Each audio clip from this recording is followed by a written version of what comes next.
Magandang araw po sa inyong lahat, magandang hapon naman sa iba't ibang panig ng mundong ito at magandang gabi. Muli po, Coach Oli News PH, pag-uusapan po natin eto, doon sa mga hindi pa po nakapanood dito sa channel ko, Coach Oli News PH, ang mga pasabog ni Cathy Binag. Yun, panoorin niyo po yan at mamaya po, sa bandang gitna or bandang huli, pag-usapan natin kasi syempre, pagdating ng mga banateros, doon muna kami sa conference room, no, kasama si Cathy Binag at maraming kwentuhan pong naganap. Yun yung hindi po natin mabanggit doon mismo sa live ng SMNI. So pag-usapan po natin itong mga pinangalanan po. Yes po, may pangalan kasi syempre may mga katanungan kami kay Cathy Binag, no? So pag-uusapan natin 'yan. At kung kailan ilalabas ulit, pag-uusapan natin 'yan, ha? Okay? And then syempre eto may pasabog si Amy Marcos sa mga Duterte. Nako, eto na. Eto na. Kayo ba may tiwala pa kay Amy Marcos? Sige, mamaya pag-usapan natin 'yan. Basta may pasabog, may matindi sa mga Duterte. At syempre, pag-usapan natin. Ito pala, no, bakla pala ito si Trillanes. Sige. So, diretso na po tayo agad sa topic. Pero wag po nating kakalimutan. Pagpasok nyo pa lang, like nyo po agad tong video na ito nang sa ganun, mas ikalat ito ni YouTube. At sa mga hindi ko pa po subscriber, subscribe kayo kay Coach Oli dahil kay Coach Oli ang bida ay balita. Ayan, ha? So, wala nang kwento-kwentuhan. Diretso na po tayo agad-agad.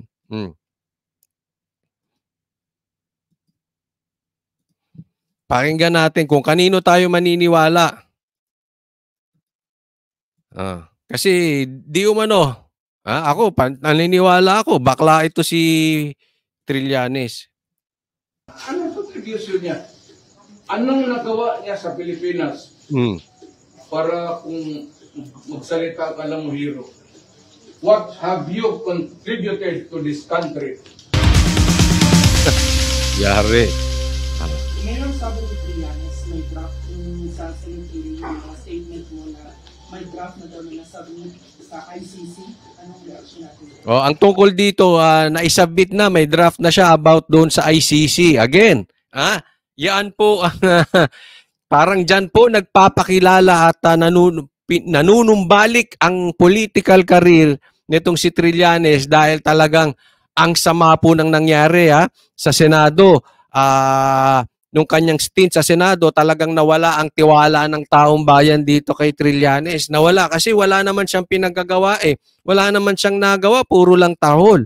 Eto naman. So, napunta na tayo dito. Dito niya binubuhay yung kanyang nalaos na political career dito sa ICC na ito. Alam mo kung maniwala kayo ni Trillanes ang bakla na yan, walang ginawa na kung hindi magdaldal. Huwag kayong hindi ko sinasagot Kaya hindi ko sasagutin yung buuan. Yan ang isang misteryo.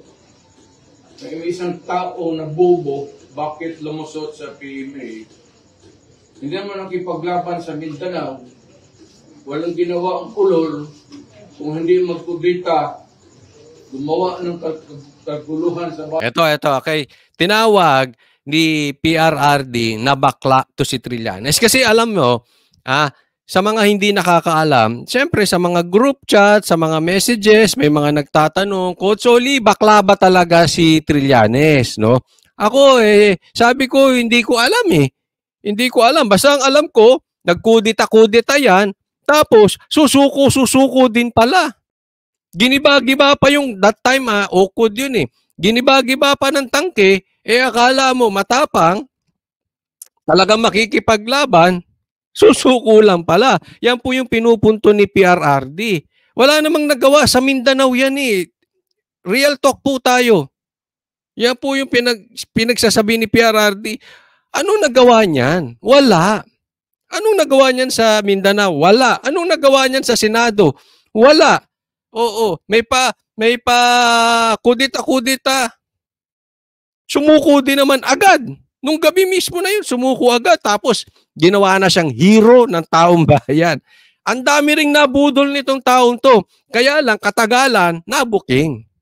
Bakla pala. Oo, nabakla. So, nung may mga bali-balitang bakla ito si Trillanes, hindi ko masyadong mapaniwalaan. Pero ngayon, binanggit na ni PRRD, aba, alam mo naman to si PRRD, di ba? Ngayon, nasa sa inyo na po yan. Kayo po tanungin ko, naniniwala ba kayo? Bakla ito si Trillanes. Pero kung itatanggi man ito ni Trillanes or hindi, mas paniniwalaan ko itong si PRRD kaysa kay Trillanes. Alam mo, hindi ko po minamasama. May mga kaibigan po tayong bakla, no? So, hindi ko po minamataw yung mga bakla. Kaya lang, aminin na lang. Di ba? Oo, kasi yung mga kaibigan ko ng bakla, aminado naman silang bakla. Kung sa tingin nyo, tama yung ginagawa ninyo, bakit itatanggi ninyo? Diba? So, yan ang sabi ni PRRD. So, it's up to you. Ako, I will choose to believe PRRD na bakla yan. Kesa paniwalaan ko si Trillanes. Kasi kita nyo naman, ano ba talagang paninindigang ginawa niyan? Wala. Puro lang kudayan no, nasa Senado, di ba? Tingnan nyo ngayon, tatakbo sa Caloocan. Wala namang nanunood sa kanya. Walang nakikinig sa kanya. May mga video, nakikita nyo, di ba? Hindi siya pinagkakaguluhan. Tingnan nyo si Isko nung nag-file ng candidacy. Nakita nyo sa live ko mismo. Pinagkaguluhan ng taong bayan. O eto, walang panalo to si Trillanes. O ngayon, paano niya? ICC naman siya ng ICC. Hindi ba parang kabaklaan yun? Announce ka ng announce. Alam mo, kung ako ka sa'yo, Trillanes, bawasan mo yung kakakuda. Bawasan mo yung announcement. Para kang si Boying Remulla na mahuhuli na si Bantag, mahuhuli na si Tebes, pauuwiin na si Tebes. Walang ginawa kung hindi announcement. Puro announcement. Dapat ang itawag sa'yo, Mr. Announcement. Puro kakuda, puro kasalita. Hindi naman napupunta yung ICC. Stop talking and just do it. Diba? Nakailang announcement ka na. And until now, yung pinagmamalaki mong ICC, wala pa rin. Same thing kay Boying, diba? Nahuli na ba si Bantag? Pinauwi na ba si Tebes? Alam mo kung ba't ginagawa nito mga ito yung mga announcement? Para lang yung karir nila, politically, hindi sila makalimutan ng tao. Maging relevant. Yan ang style.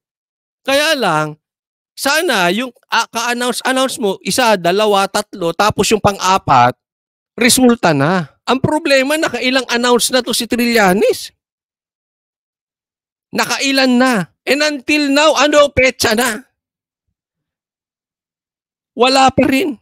Wala pa rin ng ICC. Mauunahan pa kayo. Ituloy nyo yan. Ituloy nyo yan. Tandaan po natin, may pasabog si BP Sara, video. Ituloy nyo yung ICC na yan. Kasi gusto rin talaga naming makita yung pasabog na video mismo kay BP Sara. Ito hindi galing kaninong vlogger, ha? Hindi kung kani-kaninong vlogger na merong agenda. Hindi yung kani-kaninong vlogger na gusto ng views. Hindi ito kung kani-kaninong news media na kailangan ng viewership. Hindi ito galing sa mainstream media. Hindi ito galing kung kani-kaninong politiko na akala mo ang lilinis. Ito ay galing mismo, none other than the Vice President BP Sara. Video po. Alam ko ilalabas na yan. Next week or kung dumating ang ICC. So, palabasin mo na. Trillanes. Okay? Ako, ayoko ng ICC dito. Pero kung dadak-dak-dak ka lang din, mas maganda na lumabas yung ICC kesa puro ka dakdak. Kaya natin. Tapos ngayon, siya pa yung hero. Siya pa yung kala mo,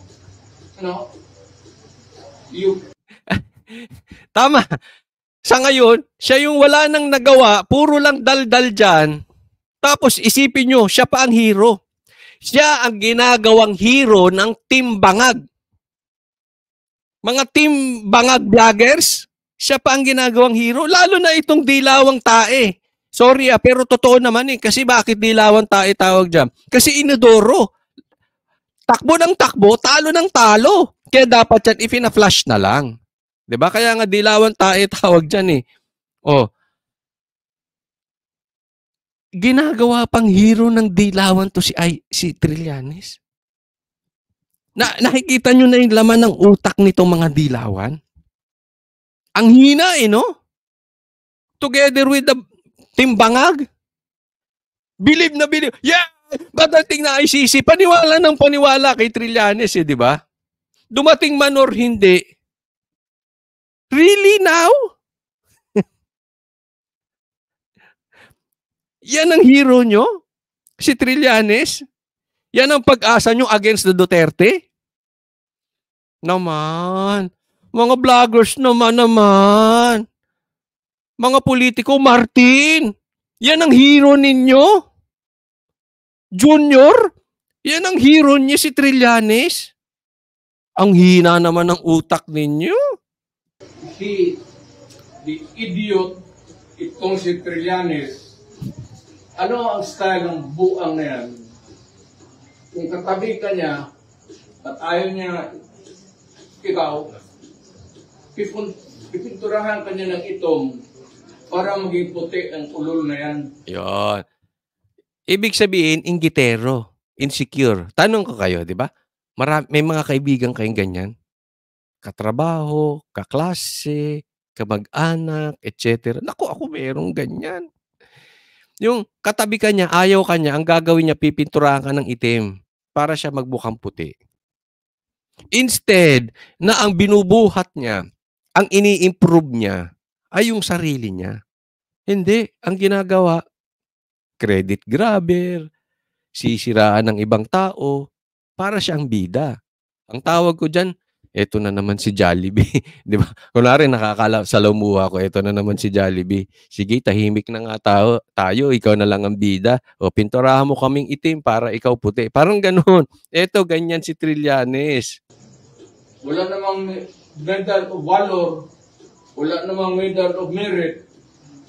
Kita mo, wala ka palang mga awards dyan? No, sa PMA? Tapos nagwala dyan sa...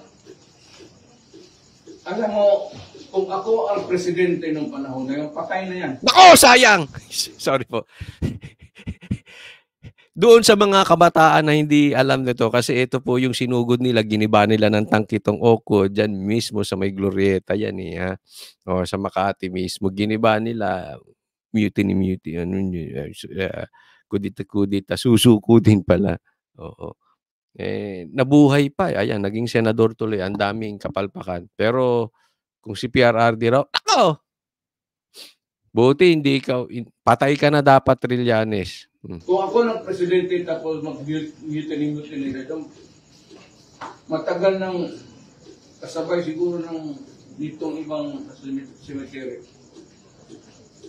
Mahirap kayo ugali ay Trillanes. Akala niya matapang siya.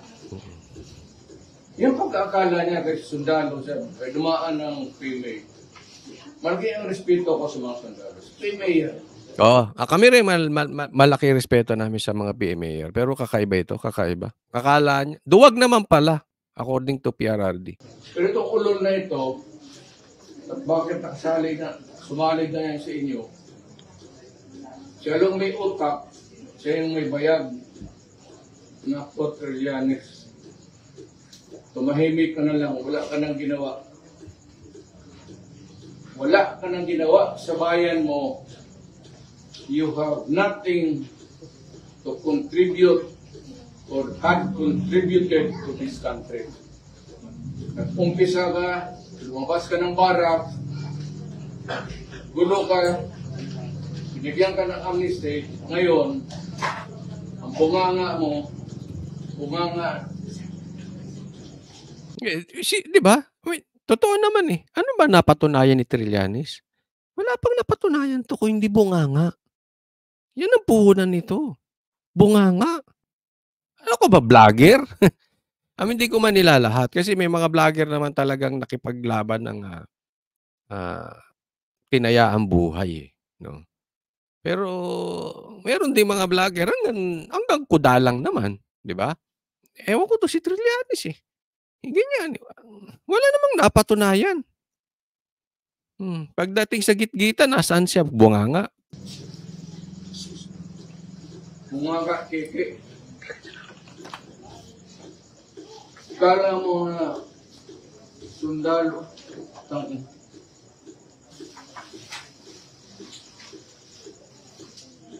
Wala.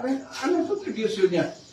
Anong nagawa niya sa Pilipinas? Alam mo yung tanong na yan, gusto ko itanong kay Martin, kay Bongbong. Anong nagawa niyan sa Pilipinas? Di tanong, pinakawalan niyo ba to si Trillanes? Seriously? Ito na sundalo niyo? Ito na? Wala na kayong mahanap na merong ganito man lang? Para kung magsalita ka lang mo, hero. What have you contributed to this country? May nahatid ka ba ng kapwa mo Pilipino na pobre na ihatid mo sa ospital? Nalagaan mo? Oh, meron ka ba? Yeah? Hinatid mo sa ospital, Trillanes? Inalagaan mo? Nagpakain ka ba dyan sa mahirap ng tao sa Maynila? Nagpakain ka ba ng tao na mahihirap dyan sa Maynila? Ano talaga nagawa mo, Trillanes, bukod sa kakakuda mo, kakadaldal mo? Hindi ka nga kilala sa Caloocan tapos gusto kang, alam mo, Totoo yan. Hindi ka nga kilala sa Caloocan, eh. Tapos tatakbo ka dyan? Ewan ko sa inyo, Caloocan, ha? Pag iboboto nyo pa to. Trillanes sa Caloocan, doon ako magkampanya. Yari ka. Utang ina mo, doon ba ako makita? Doon kita babuhin. Ayun, naku, yari ka. Hindi ka nga kilala, Trillanes, sa Caloocan. At doon mangangampanya si Tatay Digong, PI ka, according to him. Doon kanya bababuyin. Paano kanya bababuyin? Tandaan nyo to, ha? Bababuyin ni PRRD si Trillanes. Paano? Talagang babuhin, talagang babuhin. At kunin ko yung mga istorya ng mga classmates mo sa PMA, pati yung sundalo. Doon ko sabihin sila, ito yung sinabi ng mga sundalo sa ulol na ito. Yon, ibig sabihin, etong mga kaklase ni Trillanes ay hindi believe din sa kanya. Alam nila ang totoo. Yun ang ibig sabihin, eh. Bababuyin ni PRRD si Trillanes dyan sa Caloocan, dyan sa mga kampanya. Tatanungin niya itong mga kaklase. Ibig sabihin, may alam to mga kaklase. Yung ba yung bakla siya? Bakla to si Trillanes?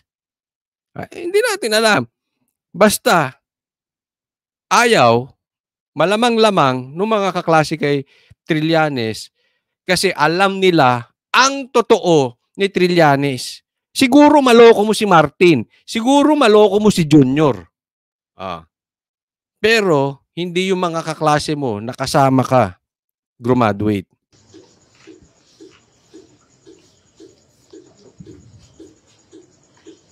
Ang problema nito, hindi ang misteryo natin is kung natuli ba itong animal na ito. Yun!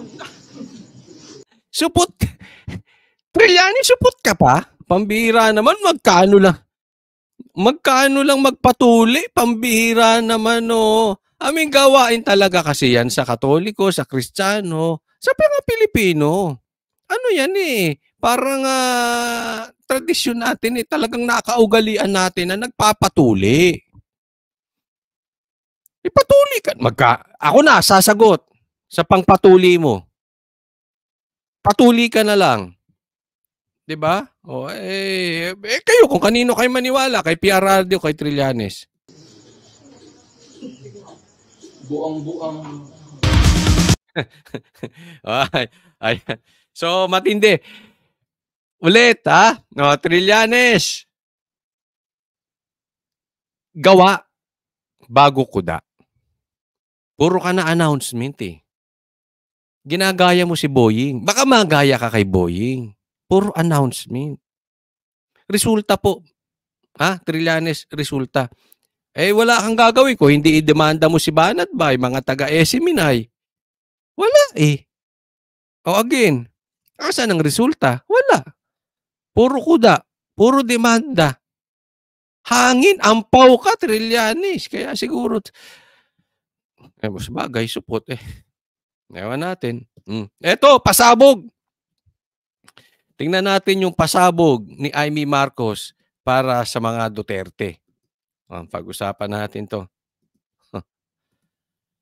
Ayun! Nako, malupit. BP Sara is my best friend. Sinabi niya yan October 31. Wow! Okay.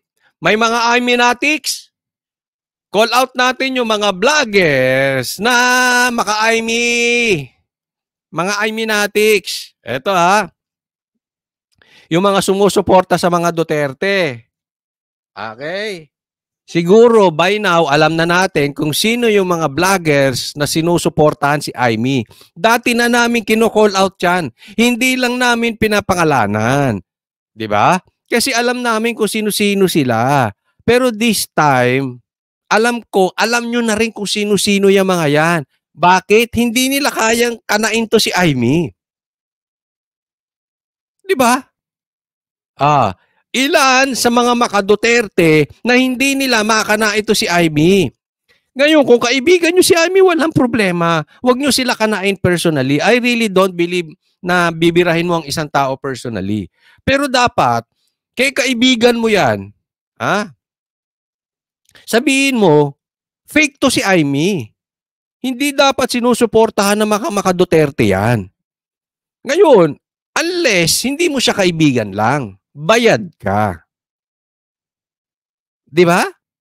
Kasi ba't hindi mo masabi?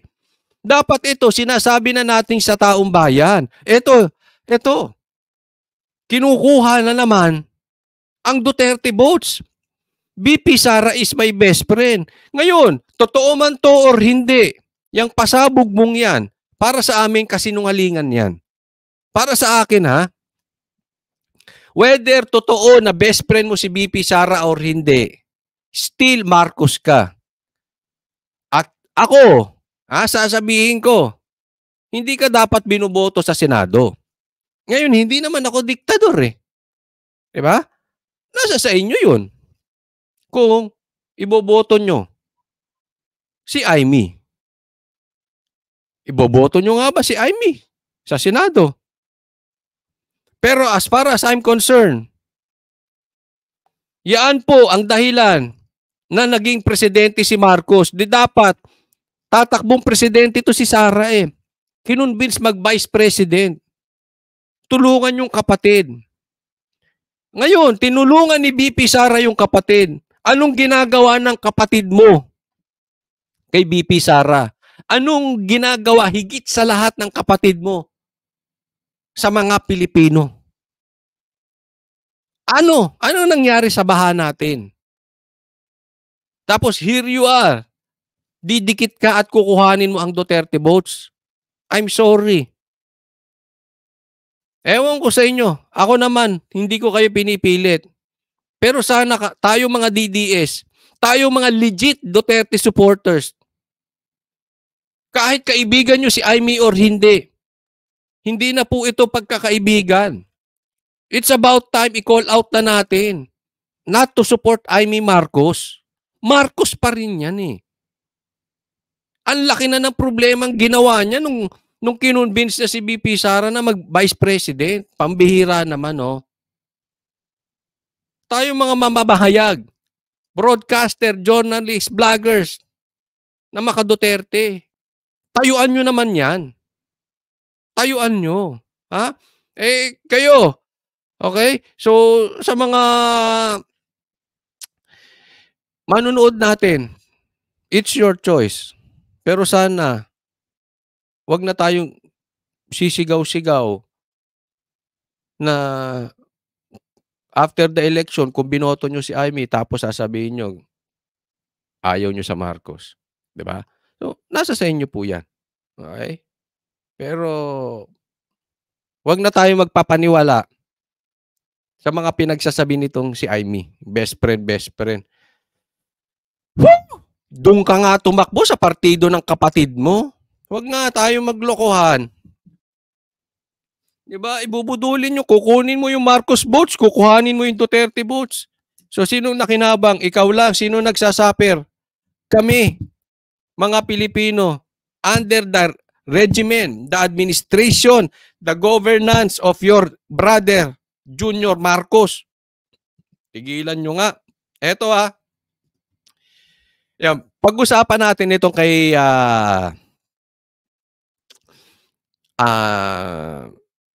Cathy Binag. No? Siyempre kasi tinanong namin okay? Tinanong namin sino yung mga gumagamit ng mga politiko. At pinangalanan niya, no? Pinangalanan niya at tinanong din namin na meron ba talagang video? Ito importante sa lahat. Meron ba talagang video? At ano yung sinasabi ni BP Sara na about kay Martin? Ang sagot sa amin ni Cathy Binag, hindi video. Mga videos. Maraming videos na katunayan. Hindi personal Hindi po tayo nag-aatake ng personal. Videos na mayroong kinalaman at dawit ang taong bayan, ang mga Pilipino. So may mga videos. Ngayon, nung tinanong namin ang detalye, basta sa tamang panahon, antayin natin si BP Sara. Yun ang sagot niya, antayin namin si BP Sara. At tinanong din namin si Chis Escudero kung gumagamit ba. Tinanong din namin si Tamba kung gumagamit ba. No? Sinagot naman kami ng diretsuhan. Pero, nirerespeto ko po si nirerespeto ko po si Cathy Binag, no? So siya na lang po ang mag-a-announce. Basta ang sinabi niya sa amin,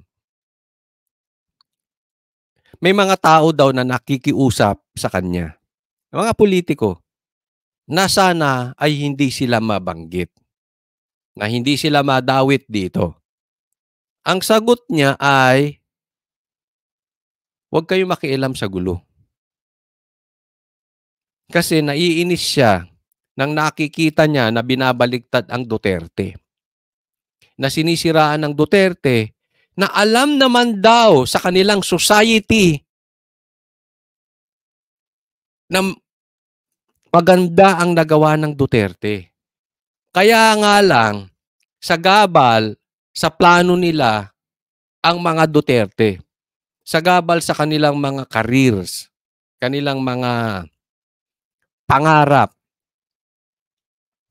Kaya sabi, tinatawagan siya, huwag na lang banggitin yung kanilang mga pangalan. Huwag na lang kayo makisali. Yun lang. Sabi nga ni Cathy, huwag nyo nang siraan ng Duterte. Alam naman natin ang totoo Huwag na kayong makisawsaw. Hindi niya babanggitin ang pangalan ninyo. Pero kung talagang guguluhin nyo mga Duterte, nasa sa inyo na yan. Bahala kayo. Kasi si Cathy, nung tinanong namin, ay handang mamatay.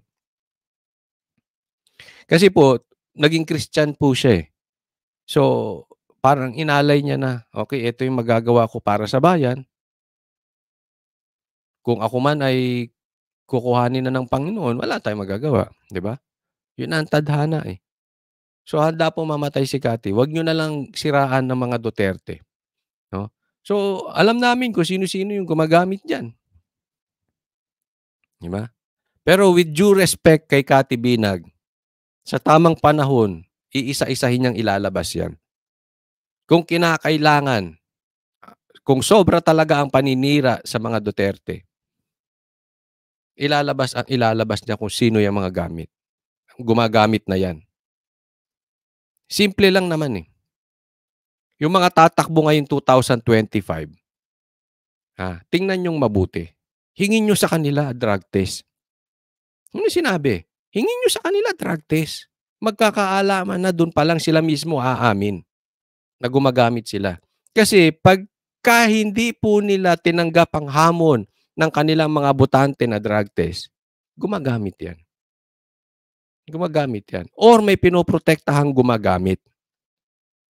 Si Cathy Binag po ay handang magpa-drug test anytime. Oo. Sabi nga niya, sana ngayon na. Dahil pag pinalagpas pa 3 months, nawala na yung droga sa katawan.